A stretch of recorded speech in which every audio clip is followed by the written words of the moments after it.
അൻവർ എംഎൽഎയുടെ വെളിപ്പെടുത്തലുകളുടെ പശ്ചാത്തലത്തിൽ മുഖ്യമന്ത്രി രാജിവെക്കണമെന്നാവശ്യപ്പെട്ട് കോൺഗ്രസിന്റെ സെക്രട്ടേറിയറ്റ് മാർച്ച് ഇന്ന് രാവിലെ 11 മണിക്കാണ് കെപിസിസി ആഹ്വാനം ചെയ്ത മാർച്ച് എംഎൽഎ ഹോസ്റ്റലിന് സമീപത്തു നിന്ന് ആരംഭിച്ച് പാളയം രക്തസാക്ഷി മണ്ഡപം വഴി സെക്രട്ടേറിയറ്റിന് മുന്നിലേക്ക് മാർച്ച് എത്തുമെന്ന് കെപിസിസി അറിയിച്ചു. പ്രതിപക്ഷ നേതാവ് വി ഡി സതീശൻ, കെപിസിസി അധ്യക്ഷൻ കെ സുധാകരൻ, കേരളത്തിന്റെ സംഘടനാ ചുമതലയുള്ള AICC general secretary Deepa Das Munshi തുടങ്ങിയവർ മാർച്ചിൽ പങ്കെടുക്കും. 1000-ലധികം പ്രവർത്തകരെ സമരത്തിൽ അണിനിരത്താനാണ് ശ്രമം. കഴിഞ്ഞ ദിവസം സെക്രട്ടേറിയറ്റിലേക്ക് മുഖ്യമന്ത്രിയുടെ രാജി ആവശ്യപ്പെട്ട് യൂത്ത് കോൺഗ്രസ് നടത്തിയ മാർച്ച് സംഘർഷഭരിതമായിരുന്നു. യൂത്ത് കോൺഗ്രസ് സംസ്ഥാന ഉപാധ്യക്ഷൻ അബിൻ വർക്കി മാർച്ചിനിടെയുണ്ടായ സംഘർഷത്തിൽ തലയ്ക്ക് പരിക്കേറ്റ് ഇപ്പോഴും ചികിത്സയിലാണ്. യൂത്ത് കോൺഗ്രസ് സംസ്ഥാന അധ്യക്ഷൻ രാഹുൽ മാങ്കൂട്ടത്തിൽ ഉൾപ്പെടെയുള്ള 4 സംസ്ഥാന ഭാരവാഹികളെ കോടതി റിമാൻഡ് ചെയ്തിട്ടുണ്ട്.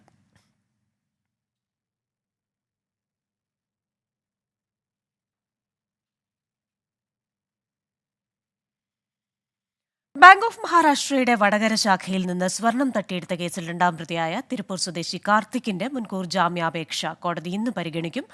കോഴിക്കോട് പ്രിൻസിപ്പൽ സെഷൻസ് കോടതിയാണ് കേസ് പരിഗണിക്കുന്നത്. 1ാം പ്രതിയായ മുൻ മാനേജർ മഥ ജയകുമാർ മോഷ്ടിച്ച സ്വർണം വിൽക്കാൻ സഹായിച്ചതിനാണ് കാർത്തിക്കിനെതിരെ കേസെടുത്തത്. ബാങ്കിൽ പണയം വെച്ച് 26.24 കിലോഗ്രാം സ്വർണമാണ് മഥ ജയകുമാർ കവർന്നത്. തെളിവെടുപ്പിനിടെ 5.3 കിലോഗ്രാം സ്വർണം കണ്ടെടുത്തു. ക്രൈംബ്രാഞ്ചിന്റെ പിടിയിലായ മഥ ജയകുമാറിന്റെ ജാമ്യാപേക്ഷ കോടതി കഴിഞ്ഞ ദിവസം തള്ളിയിരുന്നു. മഞ്ഞപ്പിത്തം വ്യാപിക്കുന്ന കോഴിക്കോട് കൊമ്മേരിയിലെ പൊതുകിണറുകൾ വെള്ളത്തിന്റെ സാമ്പിൾ ഇന്ന് വീണ്ടും പരിശോധനയ്ക്ക് അയക്കും. വെള്ളത്തിൽ കോളി ബാക്ടീരിയയുടെ സാന്നിധ്യം സ്ഥിരീകരിച്ചതിന് പിന്നാലെ സൂപ്പർ ക്ലോറിനേഷൻ നടത്തിയിരുന്നു. ഈ വെള്ളത്തിൽ നിന്നാണ് രോഗം പടർന്നതെന്ന് വിലയിരുത്തൽ. നിലവിൽ കൊമ്മേരിയിൽ മാത്രം 28 പേർക്ക് രോഗം സ്ഥിരീകരിച്ചിട്ടുണ്ട്. ഒരാളുടെ നില ഗുരുതരമാണ്. ഇവർ കോഴിക്കോട് മെഡിക്കൽ കോളേജ് ആശുപത്രിയിൽ ചികിത്സയിലാണ്. നികുതി വെട്ടിപ്പ് കേസിൽ യുഎസ് പ്രസിഡന്റ് ജോ ബൈഡന്റെ മകൻ ഹണ്ടർ ബൈഡൻ കുറ്റം സമ്മതിച്ചു. ഡിസംബർ 16-ന് കോടതി അന്തിമ വിധി പ്രഖ്യാപിക്കും. 17 വർഷം വരെ ജയിൽവാസം ലഭിക്കാവുന്ന കുറ്റങ്ങളാണ് ഹണ്ടർ ബൈഡന് മേൽ ചുമത്തിയിരിക്കുന്നത്. വിവരങ്ങളുമായി ന്യൂജേഴ്സിയിൽ നിന്ന് മധു കൊട്ടാരക്കർ ചേരുന്നു. മധു, ഇവിടെ ഇപ്പോൾ ഹണ്ടർ ബൈഡൻ ഒരു കുറ്റസമ്മതം നടത്തിയിരിക്കുന്നു. അങ്ങനെ വരുമ്പോൾ ഇത് എത്രത്തോളം ഡെമോക്രാറ്റിക് പാർട്ടിയെ ബാധിക്കും? ഒരു തെരഞ്ഞെടുപ്പിനെ നേരിടുന്ന സമയത്ത് മറ്റു വിവരങ്ങൾ എന്തൊക്കെയാണ്? ഈ കേസിൽ ഏത് തരത്തിലുള്ള മുൻ നടപടികളാണ് ഇനിയുണ്ടാവുക?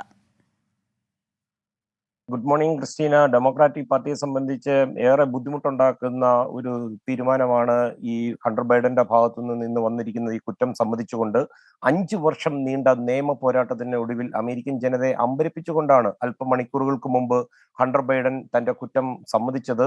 17 വർഷം വരെ ജയിൽ വാസമോ അല്ലെങ്കിൽ $1.3 മില്യൺ പിഴയോ ചുമത്താവുന്ന കുറ്റങ്ങളാണിത്. നികുതി വെട്ടിപ്പുമായി ബന്ധപ്പെട്ടുള്ള 9 കുറ്റങ്ങളായിരുന്നു ഈ പ്രോസിക്യൂഷൻ ചാർജ് ചെയ്തത്. ഈ 9 കുറ്റങ്ങളും ഹണ്ടർ ബൈഡൻ ഇന്ന് കോടതി മുമ്പാകെ സമ്മതിക്കുകയായിരുന്നു. 2016, 2019 കാലഘട്ടത്തിൽ വലിയ തുക നികുതി കൊടുക്കാനുള്ളപ്പോൾ മയക്കുമരുന്നിനും മദ്യത്തിനും അടിമയായ ഹണ്ടർ ബൈഡൻ ഈ മയക്കുമരുന്നിന് വേണ്ടിയും അതുപോലെ ലൈംഗിക തൊഴിലാളികൾക്കും ആഡംബര ഹോട്ടലുകളിലുമൊക്കെ പണം ചെലവഴിക്കുകയായിരുന്നു എന്നാണ് പ്രോസിക്യൂഷൻ ആരോപിച്ചിരിക്കുന്നത്. ഇതുകൂടാതെ ഈ ജോ ബൈഡൻ എന്നുള്ള പ്രശസ്തമായ ബൈഡൻ എന്ന ലാസ്റ്റ് നെയിം ഉപയോഗിച്ച് വിദേശത്ത് നിന്ന് പല കൺസൾട്ടിംഗ് കോൺട്രാക്റ്റുകളും വലിയ ലാഭത്തിന് നേടിയെടുത്തു എന്നുള്ള ആരോപണവുമുണ്ട്. അന്തിമ വിധി പറയാനായിട്ട് ഡിസംബർ 16-നാണ് ജഡ്ജി തീരുമാനിച്ചിരിക്കുന്നത്. തന്റെ മോശമായ ഒരു കാലഘട്ടത്തിന്റെ പേരിൽ ബൈഡൻ കുടുംബത്തിന്റെ സമയം പാഴാക്കുവാൻ താല്പര്യമില്ലാത്തതിന്റെ പേരിലാണ് ഹണ്ടർ ബൈഡൻ കുറ്റം സമ്മതിച്ചതെന്നാണ് അദ്ദേഹത്തിന്റെ അറ്റോർണിമാർ പിന്നീട് മാധ്യമങ്ങളോട് വിശദീകരിച്ചത്. കൃഷ്ണ, ഇതിന്റെ പുറകാലെ മറ്റൊരു കേസ് കൂടെ വരുന്നുണ്ട്. ഒരു തോക്ക് അനധികൃതമായി ഉപയോഗിച്ചു എന്നുള്ള ഒരു ഇതാണ് വരുന്നത്. ഇത് കൂടാതെ അമേരിക്കൻ പ്രസിഡന്റ് അധികാരം ഉപയോഗിച്ച് കുറ്റവാളികൾക്ക് ഒരു പൊതുമാപ്പ് നൽകുന്ന ഒരു സിസ്റ്റം അമേരിക്കയിലുണ്ട്. എന്നാൽ മകന് അത്തരത്തിൽ മാപ്പ് നൽകില്ല എന്നതാണ് ബൈഡൻ നേരത്തെ പറഞ്ഞിരുന്നത്. ഇന്ന് മാധ്യമപ്രവർത്തകരോട് സംസാരിക്കുമ്പോൾ വൈറ്റ് ഹൗസ് വക്താവ് പറഞ്ഞത് ഇപ്പോൾ ഇതുവരെയും ആ ഒരു തീരുമാനത്തിന് മാറ്റമില്ലെന്നാണ്. ക്രിസ്റ്റീന, ശരി. നികുതി വെട്ടിപ്പ് കേസിൽ കുറ്റം സമ്മതിച്ചിരിക്കുകയാണ് അമേരിക്കൻ പ്രസിഡന്റ് ജോ ബൈഡന്റെ മകൻ ഹണ്ടർ ബൈഡൻ. വിവരങ്ങൾ നൽകുകയായിരുന്നു മധു കൊട്ടാരക്കര ന്യൂജേഴ്സിയിൽ നിന്ന്. ഓണാഘോഷത്തിന് തുടക്കം കുറിക്കുന്ന അത്തച്ചമയ ഘോഷയാത്ര ഇന്ന് നിയമസഭാ സ്പീക്കർ AN ഷംസീർ ഘോഷയാത്ര ഉദ്ഘാടനം ചെയ്യും. തൃപ്പൂണിത്തുറ ബോയ്സ് ഹൈസ്കൂൾ ഗ്രൗണ്ടിൽ ഇന്ന് രാവിലെ 9 മണിക്ക് മന്ത്രി പി രാജീവ് അത്തച്ചമയ പതാക ഉയർത്തും. വിവരങ്ങളുമായി നിതിൻ അംബുജനാണ് ചേരുന്നത് തൃപ്പൂണിത്തുറയിൽ നിന്ന്. Nithin, very good morning. എന്തായാലും അല്പസമയത്തിനകം അത്തച്ചമയ ഘോഷയാത്ര ആരംഭിക്കുമെന്ന് മനസ്സിലാക്കുന്നു. ഏതൊക്കെ തരത്തിലുള്ള ഒരുക്കങ്ങൾ ഇപ്പോൾ പൂർത്തിയായിട്ടുണ്ട്? അവിടെ നിന്നുള്ള പുതിയ വിവരങ്ങൾ. ക്രിസ്റ്റീന, ഇന്ന് രാവിലെ 8 മണിയോട് തന്നെ അത്തച്ചമയ ഘോഷയാത്രയുടെ ആഘോഷങ്ങൾക്കെല്ലാം തന്നെ തുടക്കമാകും. രാവിലെ 8 മണിയോട് തന്നെ ഇവിടെ എന്തായാലും വലിയ ആഘോഷങ്ങൾക്കുള്ള തുടക്കം തന്നെയാണ് കുറിക്കുക. 9 മണിയോടുകൂടി തന്നെ ഉദ്ഘാടന ചടങ്ങുകൾ നടക്കും.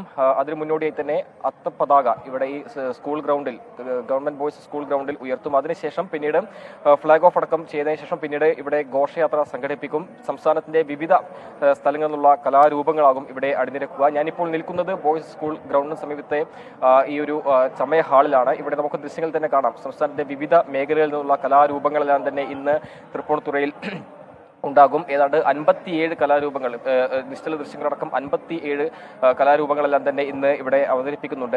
അതിന്റെ ഒരുക്കങ്ങൾ ഇപ്പോഴും നടക്കുകയാണ്. അവസാനപ്പെട്ട ഒരുക്കത്തിലാണ്. ചമയങ്ങളെല്ലാം തേച്ച് അതിനുള്ള അണിനിരക്കുന്നുള്ള ഒരു തിരക്കിലാണ് കലാകാരന്മാരെല്ലാവരും ഉള്ളത്. നേരത്തെ നമ്മളിവിടെ പുലിക്കളി സംഘത്തെയും അതോടൊപ്പം തന്നെ പടയണി സംഘത്തെയും എല്ലാം തന്നെ പരിചയപ്പെട്ടിട്ടുണ്ട്. ഇന്ന് രാവിലെ 8 മണിക്ക് ഇവിടെ മന്ത്രിമാരടക്കം ഇവിടെ എത്തും. മന്ത്രി പി രാജീവാണ് അത്തപ്പതാക ഉയർത്തുക. സ്പീക്കർ എൻ ഷംസീർ ഉദ്ഘാടന ചടങ്ങുകൾ നടത്തും. അതിനുശേഷം പിന്നീട് ഹൈബീഡൻ MP ഇത് ഫ്ലാഗ് ഓഫ് ചെയ്യും. പിന്നീട് ആഘോഷമാകും. 10 ദിവസം നീണ്ടു നിൽക്കുന്ന ആഘോഷമാണ് എന്തായാലും നടക്കുക. നമുക്കറിയാം, മലയാളികളുടെ ഓണത്തിന്റെ വരവറിയിക്കുന്നതാണ് അത്തച്ചമയം ആഘോഷയാത്ര. അതിന്റെ ഭാഗമായുള്ള ചടങ്ങുകളെല്ലാം തന്നെ, ഒരുക്കങ്ങളെല്ലാം തന്നെ ഇപ്പോൾ പൂർത്തിയായി വരുന്നുണ്ട്. ഇന്നലെയാണ് ഇവിടെ അത്തപ്പതാക ഇവിടെ എത്തിച്ചത്. അതിനുശേഷമാണ് പിന്നീട് കൊടിമരം നാട്ടി ഇന്നിപ്പോൾ ചടങ്ങുകൾക്ക് തുടക്കം കുറിക്കാൻ പോകുന്നത്. ഞാനിപ്പോൾ ദൃശ്യങ്ങൾ കാണുന്നത് തെയ്യസംഘത്തെയാണ്. പാലക്കാടിലെത്തിയൊരു തെയ്യസംഘമാണ്. എന്തായാലും ചേട്ടത്തെ ഞങ്ങൾ മായനൂർ പുഞ്ചമക്കൾ നാടൻ കലാസമിതി. ഏത് നാഗദൈവം ആദ്യമായിട്ടാണോ ഇവിടെ? ഞങ്ങൾ ഇവിടെ തൃപ്പൂണിത്തറ ആദ്യമായിട്ടാണ്. മുൻപ് നാഗത്തെയ്യം ഉണ്ടായിരുന്നല്ലോ അല്ലേ? ഏത്? ഇല്ല, ഇവിടെ ഘോഷയാത്രയ്ക്ക് ഞങ്ങൾ ആദ്യമായിട്ടാണ്. ഞങ്ങൾക്ക് വരാനുള്ള ദൂരം ഇതൊക്കെ കണക്കാക്കിയിട്ട് ഇത്തവണ ഞങ്ങൾ എന്തായാലും എടുത്തതാണ്. ഇന്നലെ രാത്രി എത്തി. കഴിയാറായി. ഇവിടെ ആഘോഷം ആരംഭിക്കാൻ പോവാണ്. ഏകദേശം കഴിയാറായി. ഞങ്ങളുടെ സംസ്ഥാനത്തെ പല സ്ഥലങ്ങളിൽ എത്തിയ കലാരൂപങ്ങൾ, അവരുടെ കലാകാരന്മാരെല്ലാം തന്നെ ഇപ്പോൾ ഇവിടെ ഒരുങ്ങുന്നുണ്ട്. ആ ദൃശ്യമാണ് നമ്മളിപ്പോൾ കണ്ടത്. സ്മിത, കൃഷ്ണൻ എടുത്തു പറഞ്ഞൊരു കാര്യം, വയനാടിന്റെ ഒരു അതിജീവനത്തിന്റെ ഒരു സമയത്താണ് ഉള്ളത്. അതുകൊണ്ട് തന്നെ അവരെയും കൂടി ചേർത്ത് പിടിച്ചാണ് ഇത്തവണത്തെ അത്തച്ചമയ ഘോഷയാത്ര ഉണ്ടാവുക. ഇതിൽ നിന്ന് ഈ ആഘോഷയാത്രയിൽ നിന്നെല്ലാം തന്നെ നമുക്ക് മിച്ചം വരുന്ന തുക അത് വയനാട്ടിലെ ദുരിതബാധിതർക്ക് നൽകാനാണ് തീരുമാനിച്ചിരിക്കുന്നത്. പൂർണ്ണമായും ഹരിതചട്ടം പാലിച്ചുള്ളൊരു അത്തച്ചമയ ഘോഷയാത്രയാണ് ഇന്നിവിടെ സംഘടിപ്പിക്കുന്നത്. അതോടൊപ്പം തന്നെ നഗരത്തിൽ ഇന്ന് ഗതാഗത നിയന്ത്രണം ഇപ്പോൾ 7 മണി മുതൽ തന്നെ ഗതാഗത നിയന്ത്രണമെല്ലാം തന്നെ ഏർപ്പെടുത്തുമെന്നും നഗരസഭാ അധികൃതർ അറിയിച്ചു. മാത്രമല്ല ഇന്ന് പ്രാദേശിക അവധിയും പ്രഖ്യാപിച്ചിട്ടുണ്ട്. അങ്ങനെ നാടും നഗരവും ഇപ്പോൾ അത്തച്ചമയ ഘോഷയാത്രയ്ക്ക് വേണ്ടി ഒരുങ്ങിക്കഴിഞ്ഞു. നമുക്കറിയാം, മലയാളികൾക്ക് ഒഴിച്ചുകൂടാൻ പറ്റാത്ത ഒരു ദിവസം കൂടിയാണ് ഇന്നത്തേത്. ഇത് കേവലം തൃപ്പൂണിത്തുറയോ അല്ലെങ്കിൽ എറണാകുളത്ത് മാത്രമല്ല, സംസ്ഥാനത്തെ പല ഇടങ്ങളിൽ നിന്ന് കലാകാരന്മാർ അണിനിരക്കുന്നുണ്ട്. ഇത് കാണാനായി നിരവധി പേരാണ് പല സ്ഥലങ്ങളിൽ നിന്നും എത്തുക. ഒരു അല്പം ആശങ്കയ്ക്കുള്ള സാഹചര്യം, മൂടിക്കെട്ടിയ കാലാവസ്ഥയാണ്. ഒരുപക്ഷെ ഇന്നും മഴ പെയ്യുമോ എന്ന ആശങ്കയെല്ലാം തന്നെ ഉണ്ട്. എങ്കിലും അതിന്റെ ഒട്ടും തന്നെ വർണ്ണാഭമായ കാഴ്ചകൾക്കോ അല്ലെങ്കിൽ ചടങ്ങുകൾക്കോ പതിറ്റാണ്ടുകളുടെ പെരുമയുള്ള ഈ അത്തത് ഘോഷയാത്ര അത് അതിൻ്റെതായ പെരുമയോടുകൂടി തന്നെ നടത്താൻ തന്നെയാണ് തീരുമാനിച്ചിരിക്കുന്നത്. നേരത്തെ സർക്കാർ എല്ലാം തന്നെ പ്രഖ്യാപിച്ചത് ഇത്തവണ ഓണത്തിന് ആഘോഷങ്ങളൊന്നും ഉണ്ടാകില്ല എന്നാണ്. പക്ഷേ നമുക്കറിയാം, അത്തഘോഷയാത്ര അതിന്റെ എല്ലാ പ്രൗഢിയോടുകൂടി തന്നെ ഇന്ന് തൃപ്പൂണിത്തുറയിൽ അരങ്ങേറും. പിന്നീടുള്ള 10 ദിവസം ആഘോഷത്തിന്റെ ദിവസമാണ്. അതുകൊണ്ട് വയനാട്ടിലൊപ്പമുള്ളവരെയും ചേർത്ത് പിടിച്ചാണ് ഇത്തവണത്തെ ആഘോഷം നടക്കുക. അതിന്റെ ഭാഗമായുള്ള ഒരുക്കങ്ങൾ അവസാന ഘട്ടത്തിലാണ്. ഇന്നലെ കൊച്ചി രാജകുടുംബാംഗത്തിൽ നിന്നും അത്തപ്പതാക സ്വീകരിച്ചു. അതിനുശേഷം ഇവിടെ എത്തിച്ചു. പിന്നീട് കൊടിമരം ഈ ഗവൺമെന്റ് ബോയ്സ് ഹയർ സെക്കൻഡറി സ്കൂളിൽ നാട്ടി. ഇന്ന് രാവിലെ 8 മണിയോടുകൂടി തന്നെ ചടങ്ങുകൾ ആരംഭിക്കുമെന്നാണ് ഇപ്പോൾ തീരുമാനിച്ചിരിക്കുന്നത്. എന്തായാലും അതിന്റെ എല്ലാം തന്നെ അവസാനവട്ട ഒരുക്കത്തിലാണ് ഞാൻ ഇപ്പോൾ നിൽക്കുന്ന ഈ ചമയ ഹാളിൽ നമുക്ക് കാണാൻ പറ്റുന്ന കാഴ്ചകൾ. നിതിൻ, ഈ അത്തച്ചമയ ഘോഷയാത്രയും ആഘോഷങ്ങളും ഒക്കെ നടക്കുന്നത് തൃപ്പൂണിത്തുറയാണെങ്കിലും നിതിൻ സൂചിപ്പിച്ചതുപോലെ അത് തൃപ്പൂണിത്തുറക്കാരുടെ മാത്രം ഒരു ആഘോഷമല്ല. കേരളത്തിന്റെ എല്ലാ ഭാഗങ്ങളിൽ നിന്നും ആൾക്കാർ വരുന്നു. അതേപോലെ തന്നെ പല കലാരൂപങ്ങൾ അവിടെ അരങ്ങേറുന്നു. ഒരു ചെറിയ കേരളം, നമ്മുടെ സംസ്കാരത്തിൻ്റെയൊക്കെ ഒരു പരിച്ഛേദമെന്ന് പറയാവുന്ന കാര്യങ്ങളാണ് ഇന്ന് അവിടെ സംഭവിക്കാൻ പോകുന്നത്. സ്പീക്കർ മുഖ്യാതിഥിയായി ഉദ്ഘാടനം ചെയ്യുന്നു. വ്യവസായ മന്ത്രി പതാക ഉയർത്തുന്നു. ഇന്ന് എന്തൊക്കെ തരത്തിലുള്ള കലാരൂപങ്ങളാണ് അവിടെയുള്ളത്? ഇന്നത്തെ മുഴുവൻ പരിപാടികളുടെ ഒരു രത്നച്ചുരുക്കം പറഞ്ഞാൽ അതെങ്ങനെയാവും?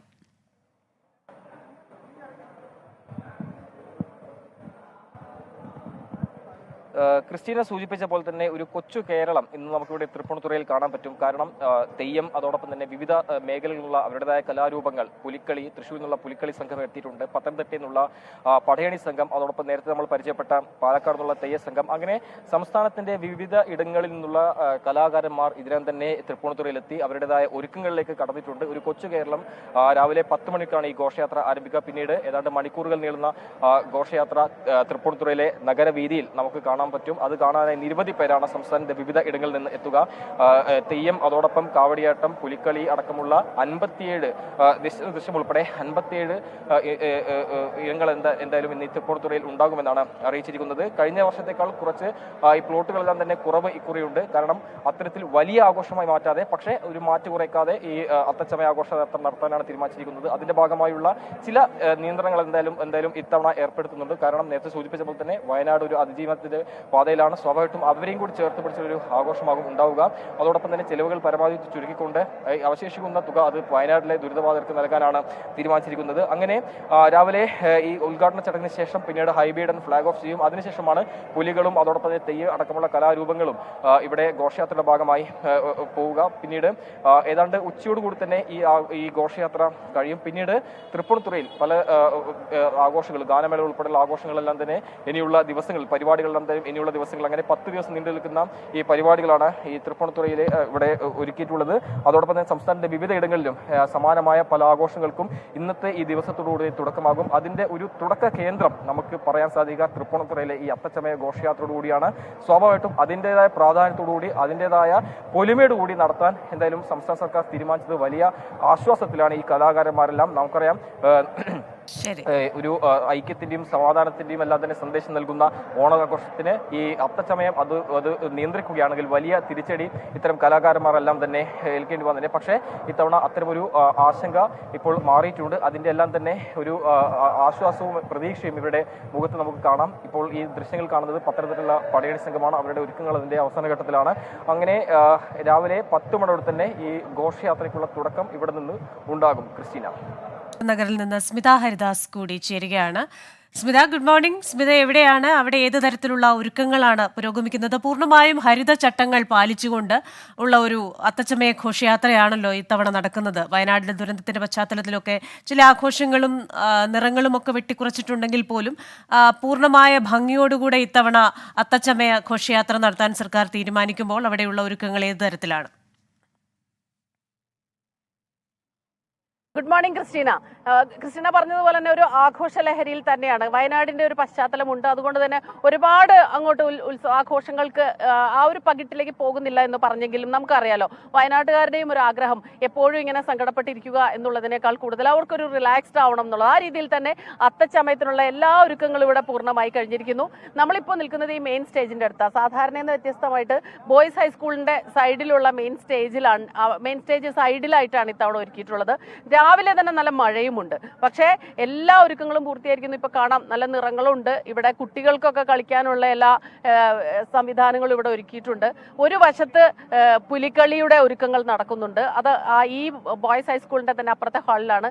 ഇപ്പുറത്തെ മറ്റ് ഹാളുകളിലായിട്ട് ഓരോ ടാബ്ലോ അങ്ങനെയുള്ള രീതിയിൽ ഒരുക്കങ്ങൾ നടക്കുന്നു. പക്ഷെ മഴയുള്ളതുകൊണ്ട് തന്നെ ചെറിയൊരു ആശങ്കയുണ്ട്. ഈ ഗ്രൗണ്ടിലൊക്കെ കുറച്ച് വെള്ളം കെട്ടിയിട്ടുണ്ട്. എങ്കിലും നമുക്കറിയാലോ എല്ലാ വർഷവും എത്ര മഴയുണ്ടെങ്കിലും അത്താഘോഷങ്ങൾക്ക് യാതൊരു പകിട്ടും കുറയാത്ത രീതിയിൽ തന്നെ ഉച്ചയാകുമ്പോഴേക്കും മഴ മാറി നിൽക്കുമെന്ന് പ്രതീക്ഷിക്കാം. എല്ലാ ഒരുക്കങ്ങളും പൂർത്തിയായിരിക്കുന്ന ഒരു സമയം കൂടിയാണ്. നമുക്കറിയാലോ എത്രയെത്രയോ ഓർമ്മകളാണ് ഈ അത്താഘോഷ നഗരിയിൽ നിൽക്കുമ്പോൾ. രാജഭരണകാലം മുതൽ ഇങ്ങോട്ടുള്ള ഒരുപാട് ഓർമ്മകൾ നിൽക്കുന്നു. രാജാവ് സർവാഭരണ വിഭൂഷിതനായി പ്രജകളെ കാണാൻ എത്തിയിരുന്ന ആ ഒരു കാലത്തിന്റെ ഓർമ്മയിലാണ്. അത് 1947 നമ്മൾക്ക് സ്വാതന്ത്ര്യം കിട്ടുന്നത് വരെ അത് ആ രീതിയിലായിരുന്നു തുടർന്നു പോകുന്നത്. പിന്നീട് 1961 അതൊരു ജനകീയ ആഘോഷമാക്കി മാറ്റി നഗരസഭ. സംസ്ഥാനം ഓണം നമ്മുടെ സംസ്ഥാനത്തിന്റെ ഉത്സവമാക്കി മാറ്റിയതോടുകൂടി ഈ അത്താഘോഷങ്ങളുടെ പകിട്ട് അങ്ങോട്ട് കൂടുകയായിരുന്നു. അപ്പോൾ ആ രീതിയിൽ എല്ലാ വർഷവും കൃത്യമായി തന്നെ അത്താഘോഷങ്ങൾ നടന്നു വരുന്നു. കുറച്ചങ്ങോട്ട് കഴിയുമ്പോഴേക്കും ഇതിപ്പോൾ ഈ പ്രഭാതത്തിൽ തന്നെ വലിയ തിരക്ക് അനുഭവപ്പെടാൻ തുടങ്ങിയിട്ടുണ്ട്. കുറച്ചങ്ങോട്ട് കഴിഞ്ഞാൽ ഇവിടെ നിൽക്കാൻ സ്ഥലമുണ്ടാവില്ല. വർണ്ണപ്പകിട്ടാർന്ന ഒരുപാട് ടാബ്ലോ അങ്ങനെ ഫ്ലോട്ടുകൾ ആ രീതിയിൽ ഇങ്ങനെ വന്നുകൊണ്ടേയിരിക്കും. എവിടുന്നെല്ലാമാണ് ഇങ്ങോട്ടേക്ക് ആളുകൾ ഒഴുകിയെത്തുക എന്ന് പറയാൻ കഴിയില്ല. ക്രിസ്റ്റീന, കാവടിയാട്ടം അതൊരു വലിയ പ്രധാനപ്പെട്ട ഒരു ആഘോഷമാണ്. ഓരോ വശത്തു നിന്നുള്ള കാവടികൾ, ഓരോ കാവടി ടീമുകളും കലാകാരന്മാരും അവരവരുടേതായിട്ടുള്ള രീതിയിൽ അത് മെച്ചപ്പെട്ടതാക്കാൻ ഓരോ വിഷയങ്ങൾ കൊണ്ടുവരുന്നു, സമകാലീനമായ വിഷയങ്ങൾ കൊണ്ടുവരും. അപ്പോൾ ആ രീതിയിൽ എല്ലാവരും നല്ലൊരു മത്സര ബുദ്ധിയോടുകൂടി തന്നെ, പക്ഷെ അതൊരു ആരോഗ്യകരമായ മത്സരം തന്നെയാണ് അത്തച്ചമയത്തിന് നമ്മൾ കാണാറുള്ളത്. അതുകൊണ്ട് തന്നെ നല്ല ഉത്സവ ലഹരിയിലാണ് തൃപ്പൂണിത്തുറയും പരിസരവും. എവിടെയൊക്കെയോ ദൂര സ്ഥലങ്ങളിലുള്ളവരൊക്കെ ഓരോ സ്ഥലങ്ങളിൽ ആഘോഷങ്ങൾക്ക് വരുന്നത് പോലെയാണ് തൃപ്പൂണിത്തുറ നഗരത്തിലുള്ളവർ ഏത് കോണിലാണെങ്കിലും ഈ അത്താഘോഷത്തിന് എത്തും എന്നുള്ളതാണ് നമ്മൾ പല തവണകളായി പല വർഷങ്ങളായി കണ്ടുവരുന്നത്. ഇത്തവണയും അതിന് ഒരു കുറവും വരുന്നില്ല. വലിയ പകിട്ടേറിയ അത്താഘോഷങ്ങൾ തന്നെയാണ് നടക്കുക. മഴ ചതിക്കില്ല എന്ന് നമ്മൾ പ്രതീക്ഷിക്കുന്നു. ചെറിയ രീതിയിൽ ഉണ്ടായിരുന്ന മഴ ഇപ്പോൾ മാറി നിൽക്കുന്നുണ്ട്. ക്രിസ്റ്റീന. സ്മിത, അതുപോലെ തന്നെ രാവിലെ തന്നെ ഈ സമയമൊക്കെ ആകുമ്പോഴേക്കും അവിടെ വീഥികളൊക്കെ നിറഞ്ഞു കവിയുന്ന ഒരവസ്ഥയുണ്ട്. ചിലപ്പോൾ ഈ മഴയൊക്കെ ആയതുകൊണ്ടാണോ അവിടെ ജനങ്ങളുടെ ഒരു പങ്കാളിത്തം എങ്ങനെയാണിപ്പോൾ? വലിയ രീതിയിൽ. പിന്നെ എനിക്ക് തോന്നുന്നു നമ്മൾ മാധ്യമപ്രവർത്തകരാണ് ഏറ്റവും കൂടുതലുള്ളത്. എല്ലാ മാധ്യമപ്രവർത്തകരും ഇവിടേക്ക് ഒഴുകിയെത്തിയിട്ടുണ്ട് എന്നുള്ളതാണ് പ്രധാനപ്പെട്ട. എല്ലാവരും തന്നെ ഇവിടെ എത്തിയിട്ടുണ്ട്. മറ്റൊന്ന്, ഈ കൂടുതൽ ടാബ്ലോസ് ഒക്കെ അവർ ഒരുക്കങ്ങളാണ് നടക്കുന്നത്. അപ്പോൾ ഒരുക്കങ്ങൾ പൂർത്തിയാക്കി ഇതിങ്ങനെ വേഷവിധാനങ്ങളോടുകൂടി അവർ ഇറങ്ങുമ്പോഴേക്കുമാണ് ജനങ്ങളുടെ ഒരു പങ്കാളിത്തം ഉണ്ടാകുക. നമുക്കറിയാം, ചെറിയ മഴയൊക്കെ ഉള്ളപ്പോൾ ജനങ്ങൾക്ക് രാവിലെ തന്നെ ഇറങ്ങാനുള്ള ഒരു മടി ഉണ്ടാവും. പക്ഷെ ഇപ്പോൾ നോക്കിയാൽ കാണാം, ഈ ഗ്രൗണ്ട് നോക്കിയാൽ കാണാം, ഓരോരോ ഇടങ്ങളിലായിട്ട് കുട്ടികൾക്കായിട്ടുള്ള കളിക്കാനുള്ള സംവിധാനങ്ങളുണ്ട്, റോളർ കോസ്റ്റർ ഉൾപ്പെടെയുള്ള കാര്യങ്ങളുണ്ട്. ഇപ്പുറത്തൊക്കെ വാണിഭക്കാരുണ്ട്. അവരൊക്കെ കുറച്ച് കഴിയുമ്പോൾ അത് തുറക്കുമെന്നാണ് പ്രതീക്ഷിക്കുന്നത്. മഴയുണ്ടായിരുന്നത് കൊണ്ട് ഒരു ചെറിയ ആശങ്ക എല്ലാവരുടെയും മനസ്സിലുണ്ട് എന്ന് തോന്നുന്നു. പക്ഷേ പകിട്ടിന് ഒരു കുറവുമില്ല. നമ്മൾ ഈ മെയിൻ സ്റ്റേജിന്റെ അടുത്താണ് നിൽക്കുന്നത്. ഇവിടെയാണ് ഔദ്യോഗികമായ പരിപാടികൾ നടക്കുക. ഇവിടെ നഗരസഭ അധ്യക്ഷ അധികം താമസിയാതെ ഇങ്ങോട്ടേക്ക് എത്തുമെന്നാണ് പ്രതീക്ഷിക്കുന്നത്. മന്ത്രി പി രാജീവ് ഉണ്ട്, സ്പീക്കർ എൻ ഷംസീർ, അങ്ങനെ നിരവധി പേർ, പ്രമുഖർ തന്നെ ഇങ്ങോട്ടേക്ക് എത്തും. തൃപ്പൂണിത്തുറ എന്ന് പറഞ്ഞാൽ ഒരു വികാരമാണ്. തൃപ്പൂണിത്തുറയിലെ അത്തം ആഘോഷം എന്ന് പറയുന്നത് ഓണത്തിന്റെ ഒരു തുടക്കം കൂടിയാണ്. അതുകൊണ്ട് ആ രീതിയിൽ ഓണാഘോഷങ്ങൾക്ക് കൂടി തുടക്കമാകുന്നു. ക്രിസ്റ്റീന. സ്മിത, ഈ രാജഭരണകാലത്ത് കൊച്ചി രാജാക്കന്മാർ സർവ്വസന്നാഹത്തോടും കൂടി ചിങ്ങത്തിലെ അത്തത്തിന് നടത്തിയിരുന്ന ആഘോഷയാത്ര അതിപ്പോൾ കൂടുതൽ ജനകീയമായിരിക്കുന്നു. ജനകീയമായ കലാരൂപങ്ങൾ അവിടെ അവതരിപ്പിക്കപ്പെടുന്നു. ഒരു മിനി കേരളം തന്നെ നമുക്കവിടെ കാണാനാകുന്നു. ഇന്നത്തെ ഒരു പരിപാടികൾ എന്തൊക്കെയാണ്? ഈ ചെണ്ടമേളം, കോൽക്കളി, പുലികളി, കുമ്മാട്ടിക്കളി, ഇങ്ങനെ പലതരത്തിലുള്ള കലാരൂപങ്ങൾ, കലാകാരന്മാർ അവിടെ തയ്യാറാകുന്നുണ്ടല്ലോ. ക്രിസ്റ്റീന, അത് തന്നെയാണ്. ഓരോ വർഷവും ഈ അത്തച്ചമയത്തിന് നമ്മളിങ്ങനെ ഇത്തവണ എന്തായിരിക്കും എന്തെങ്കിലുമൊക്കെ ആയിട്ട് വ്യത്യസ്തമായ കൂടുതൽ പുതുമകളോടുകൂടി തന്നെയാണ് ഓരോ കലാരൂപങ്ങളും അവതരിപ്പിക്കപ്പെടുക. അത് ഈ പറഞ്ഞ പോലെ ചെറിയ രീതിയിലൊരു മത്സരം, അത് വളരെ ആരോഗ്യകരമായ ഒരു മത്സരമാണെങ്കിൽ പോലും അത് നമുക്ക് വളരെ കൗതുകമാണ്. ഓരോ വർഷവും ഓരോ കാലത്തുണ്ടാകുന്ന ചിലപ്പോൾ ചില കലാരൂപങ്ങൾ വളരെ പെട്ടെന്ന് തന്നെ, ഇപ്പോൾ ആണെങ്കിൽ ഈ സോഷ്യൽ മീഡിയയുടെ ഒക്കെ ഒരു കാലത്ത് വളരെ ട്രെൻഡിങ് ആയിട്ടുള്ള ചില കലാരൂപങ്ങൾ ഉണ്ടെങ്കിൽ അതുകൂടി ചേർക്കാൻ ശ്രമിക്കുന്നു. പാട്ടുകൾ, നാടൻ പാട്ടുകളൊക്കെ അക്കാലത്ത് കൂടുതൽ പേർ കണ്ട അല്ലെങ്കിൽ കൂടുതൽ പേർ കേട്ട അങ്ങനെ പ്രചാരത്തിലുള്ള സാധനങ്ങൾ കൊണ്ടുവന്നിട്ട് അത് ഈ കലാരൂപങ്ങളിലേക്ക് കൂടുതലായിട്ട് കൊണ്ടുവരാൻ ശ്രമിക്കുന്നു. അങ്ങനെ ഏറ്റവും പുതുമയോടുകൂടി. പക്ഷെ പുലിക്കളി തുടങ്ങിയ കലാരൂപങ്ങളൊക്കെ തന്നെ എല്ലാ തവണയും ഉണ്ടാകും. അതുപോലെ കാവടി ഉണ്ടാകും, തെയ്യം, തിറ, അതുപോലുള്ള രൂപങ്ങൾ, ദേവീദേവന്മാരുടെ, അതുപോലെ ദശാവതാരം, അങ്ങനെ ഒരു വശത്ത് ആ രീതിയിലുള്ള എല്ലാം ഉണ്ടാവും. അതോടൊപ്പം തന്നെ സാധാരണ ഉണ്ടാകുന്ന ആചാരങ്ങൾക്കനുസരിച്ച് ഉണ്ടാകുന്ന അത്തരം കലാരൂപങ്ങൾ കൂടാതെ പല രീതിയിലുള്ള തൃശ്ശൂരിൽ നിന്നുള്ള കലാകാരന്മാരൊക്കെ 2 ദിവസങ്ങൾക്ക് മുൻപേ തന്നെ ഇവിടെ വരും. പുലികളിയൊക്കെ അവരുടെ ഒരു പ്രധാനപ്പെട്ട കാര്യമാണ്. ഓരോ തവണയും ഓരോ പുലിയും കൂടുതൽ ആവേശത്തോടെ പങ്കെടുക്കുന്നത് നമ്മൾ കാണാറുണ്ട്. അതുകൊണ്ട് തന്നെ ഓണത്തിന്റെ ശരിക്കും പറഞ്ഞാൽ ഒരു ഔപചാരികമായ തുടക്കം കുറിക്കുന്ന ഒരു ദിവസം കൂടിയാണ്. ഓണ വിളംബരമാണ് അത്തച്ചമയത്തിന് നടക്കുക. കൃത്യം 8:30 സ്പീക്കർ എൻ ഷംസീർ ആണ് ഉദ്ഘാടനം ചെയ്യുക ഔദ്യോഗികമായി. അത് കഴിഞ്ഞ് ആ ആഘോഷങ്ങൾക്കിടയിലേക്ക്, ഔദ്യോഗിക പരിപാടികൾക്കിടയിലേക്ക് പി രാജീവ് മന്ത്രി വരുന്നുണ്ട്. അതുപോലെ കൂടുതൽ പ്രമുഖർ ഇന്ന് എത്തുമെന്ന് പ്രതീക്ഷിക്കുന്നു. ഇവിടെ കെ ബാബു MLA ഉണ്ടാകും, നഗരസഭ അധ്യക്ഷയുണ്ടാകും. ആ രീതിയിലാകും കാര്യങ്ങൾ. അതൊരു ഔദ്യോഗിക പരിപാടി മാത്രം. പക്ഷേ തീർച്ചയായിട്ടും ക്രിസ്റ്റീന പറഞ്ഞതുപോലെ തന്നെ നമ്മൾ ഈ കലാരൂപങ്ങളൊക്കെ കാണാൻ വേണ്ടി, ചെണ്ടമേളവും ആഘോഷങ്ങളും ഒക്കെ ആയിട്ട് വരുന്ന കലാരൂപങ്ങൾ കാണാൻ വേണ്ടി തന്നെ നമ്മളിങ്ങനെ ആകാംക്ഷയോട് കാത്തിരിക്കുകയാണ്. അടുത്ത നിമിഷങ്ങളിൽ നമ്മൾ ഓരോ സ്ഥലത്തെ ഒരുക്കങ്ങളിലേക്ക് പോവാം. നമുക്ക് തീർച്ചയായിട്ടും പുലികളിയുടെ ഒരുക്കങ്ങൾ എനിക്ക് വലിയ ഇഷ്ടമുള്ള ഒരു കാര്യമാണ്. അപ്പോൾ അതുകൊണ്ട് തന്നെ ഞാൻ ചിലപ്പോൾ പതുക്കെ അങ്ങോട്ടേക്ക് നീങ്ങുമായിരിക്കും. ഇപ്പോൾ നമ്മൾ നിൽക്കുന്നത് ഈ മെയിൻ സ്റ്റേജിന്റെ മുന്നിലാണ്. ഇത്തവണ മെയിൻ സ്റ്റേജ് ഒരു സൈഡിലേക്ക് മാറ്റിയിരിക്കുന്നു എന്നുള്ള ഒരു പ്രത്യേകതയുണ്ട്. അത് എന്തുകൊണ്ടാണെന്ന് അറിയില്ല. ചിലപ്പോൾ സൗകര്യങ്ങളും സംവിധാനങ്ങളും ഒരുക്കുന്നതിന്റെ ഒരു ഭാഗമായിട്ടായിരിക്കാം ഒരു വശത്തേക്ക് മാറ്റിയിരിക്കുന്നു. വലിയ തിരക്ക് പ്രതീക്ഷിക്കുന്നുണ്ട്. മഴ ഇപ്പോൾ മാറി നിൽക്കുകയാണെന്നുള്ളത് ഒരു സന്തോഷമുള്ള ഒരു കാര്യമാണ്. ഒരുപാട് പേര് ഇവിടെ എത്തിച്ചേർന്നിട്ടുണ്ട്. കേരളത്തിന്റെ പല ഭാഗങ്ങളിൽ നിന്നുള്ള കലാകാരന്മാർ കലാരൂപങ്ങളുമായി ഇവിടെ എത്തും. അല്പസമയത്തിനകം തന്നെ ഗതാഗതം കുരുക്കുണ്ടാകും. അതനുസരിച്ച് ഗതാഗത സംവിധാനങ്ങളൊക്കെ ക്രമീകരിച്ചിട്ടുണ്ടെന്നാണ് മനസ്സിലാക്കുന്നത്. ഇപ്പോൾ നമ്മൾ തന്നെ മാധ്യമപ്രവർത്തകർക്ക് തന്നെ പ്രത്യേക സംവിധാനങ്ങളുണ്ട്. വണ്ടികൾ അധികം ഇവിടെ ഇടരുതെന്ന് പറഞ്ഞിട്ടുണ്ട്. ഈ അത്തം നഗറിൽ നിന്ന് അല്പദൂരമുണ്ട് തൃപ്പൂണിത്തുറ പൂർണ്ണത്രയീശ്വരന്റെ ക്ഷേത്രത്തിലേക്ക്. അപ്പോൾ ആ രീതിയിൽ അങ്ങോട്ടേക്കൊക്കെ ഗതാഗത സംവിധാനങ്ങളൊക്കെ ഒരുക്കിയിട്ടുണ്ട്. നിയന്ത്രണങ്ങളുണ്ട്, ക്രമീകരണങ്ങളുണ്ട്. സുരക്ഷയ്ക്കായും ധാരാളം പോലീസുകാരെ വിന്യസിച്ചിട്ടുണ്ട്. അപ്പോൾ ആ രീതിയിൽ എല്ലാ ഒരുക്കങ്ങളും പൂർത്തിയായിരിക്കുന്നു. ഇന്ന് ഈ പ്രഭാതത്തിൽ നിൽക്കുമ്പോൾ സത്യം പറഞ്ഞാൽ വലിയ പ്രതീക്ഷയാണ്, വലിയ കൗതുകമാണ്. എന്തൊക്കെയായിരിക്കും, എന്തെല്ലാം കലാരൂപങ്ങളായിരിക്കും നമ്മുടെ കണ്ണിനും മനസ്സിനും കുളിർമയാകാൻ വേണ്ടി ഈ അത്തം നഗരി ഒരുക്കിയിട്ടുള്ളത്. സ്മിത, അതുപോലെ തന്നെ പൂർണ്ണമായും ഹരിത പ്രോട്ടോകോൾ പാലിച്ചുകൊണ്ടുള്ള ഒരു അത്തച്ചമയ ഘോഷയാത്രയാണ് ഇത്തവണ നടക്കാൻ പോകുന്നത്. പ്ലാസ്റ്റിക് കുപ്പികളില്ല, ഫ്ലെക്സ് ബോർഡുകളില്ല, അതേപോലെ തന്നെ നിരീക്ഷണ ക്യാമറകൾ അവിടെയുണ്ട്. പോലീസ് സുരക്ഷയ്ക്കായി പോലീസ് സന്നാഹമുണ്ട്. മെഡിക്കൽ സംഘം അവിടെ എത്തിച്ചേർന്നിട്ടുണ്ട്. അഗ്നിരക്ഷാ സേനയുടെ ഘടകം അവിടെയുണ്ട്. അപ്പോൾ ഏതൊക്കെ അത്തരത്തിലുള്ള ഒരുക്കങ്ങളാണ് അവിടെ നടത്തിയിട്ടുള്ളത്? ഈ കഴിഞ്ഞ വർഷവും ഇങ്ങനെ തന്നെയായിരുന്നു ക്രിസ്റ്റീന. ഇവിടുത്തെ ഒരു പ്രത്യേകത അത് തന്നെ. ഇത്രയും തിരക്കുള്ള ഒരു നഗരമാണെങ്കിൽ പോലും ഇത്രയും ആളുകൾ ഇന്ന് ഇവിടേക്ക് ഒഴുകി എത്തുന്നു എങ്കിലും ഈ ഹരിത പ്രോട്ടോകോൾ പാലിക്കാൻ വേണ്ടി പ്രത്യേക സംവിധാനം തന്നെ അവർ എല്ലാ തവണയും ഒരുക്കാറുണ്ട്. ഇത്തവണയും അത് അങ്ങനെ തന്നെയാണ്. പ്ലാസ്റ്റിക് ഒന്നും തന്നെ കൊണ്ടുവരാൻ പാടില്ല. ഇനി അഥവാ കൊണ്ടുവന്നാൽ തന്നെ അത് റീസൈക്കിൾ ചെയ്ത് ഉപയോഗിക്കാനുള്ള സംവിധാനങ്ങളുണ്ട്. അതൊക്കെ നമുക്ക് കുറച്ച് അപ്പുറത്തേക്ക് മാറിയാണ്, അങ്ങോട്ടേക്ക് പതുക്കെ നമുക്ക് അങ്ങോട്ടേക്ക് പോകാം. അതുകൊണ്ട് വളരെ കൃത്യമായിട്ട് അത്തരം നിയന്ത്രണങ്ങളുണ്ട്. കടലാസ് സാധനങ്ങൾ കൊണ്ടുവന്നാൽ തന്നെ അത് ഇടാനൊക്കെ ഒരു വോളണ്ടിയേഴ്സ് കഴിഞ്ഞ പ്രാവശ്യം നമ്മൾ കണ്ടതാണ്. നിറയെ വോളണ്ടിയേഴ്സ് ഉണ്ടാവും. അത് തന്നെ എനിക്ക് തോന്നുന്ന ഒരു പ്രത്യേകതയാണ്. കാരണം ഈ ഔദ്യോഗികമായി നമ്മളൊരു തൊഴിൽ ചെയ്യുന്നു എന്നതിനപ്പുറത്തേക്ക് അവരുടെ ഒരു സാമൂഹ്യ പ്രതിബദ്ധത എന്നുള്ള രീതിയിൽ, അല്ലെങ്കിൽ പ്രകൃതിയോടുള്ള ആ ഒരു സ്നേഹവും താതാത്മ്യം പ്രാപിക്കുന്നതിന്റെ ഭാഗമായിട്ട് ഈ ഹരിത ചട്ടം അത് കൃത്യമായി പാലിക്കാൻ എല്ലാവരും ശ്രദ്ധിക്കുന്നുണ്ട്. അതിനേക്കാളൊക്കെ ഉപരി ഈ നിറങ്ങളുടെ ഒരു ആഘോഷം കൂടിയാണ്. ഈ ശരിക്കും ഒരു വീടിന്റെ മുന്നിൽ നിറയുന്ന പല വർണ്ണ പൂക്കൾ കൊണ്ട് നിറയുന്ന അത്തപ്പൂക്കൾ. തൃപ്പൂണിത്തുറ തയ്യാറാണ് അത്തച്ചമയ ഘോഷയാത്രയ്ക്ക്. എല്ലാവിധത്തിലുള്ള ഒരുക്കങ്ങളും സുരക്ഷാ സൗകര്യങ്ങളും ഗതാഗത നിയന്ത്രണങ്ങളും ഒക്കെ അവിടെ ഏർപ്പെടുത്തിയിട്ടുണ്ട്. ഹരിതചട്ടങ്ങൾ പാലിച്ചുകൊണ്ട് ഫ്ലെക്സുകളില്ലാതെ പ്ലാസ്റ്റിക് കുപ്പികളൊന്നുമില്ലാത്ത ഒരു അത്തച്ചമയ ആഘോഷമാണ്. ഈ ബുള്ളറ്റിൻ ഇവിടെ പൂർണ്ണമാവുകയാണ്. ഇനി തൃപ്പൂണിത്തുറയിലെ അത്തം നഗറിൽ നിന്ന് SKN-ഉം S. വിജയകുമാറും ചേരും. പ്രത്യേക മോർണിംഗ് ഷോ. നമസ്കാരം.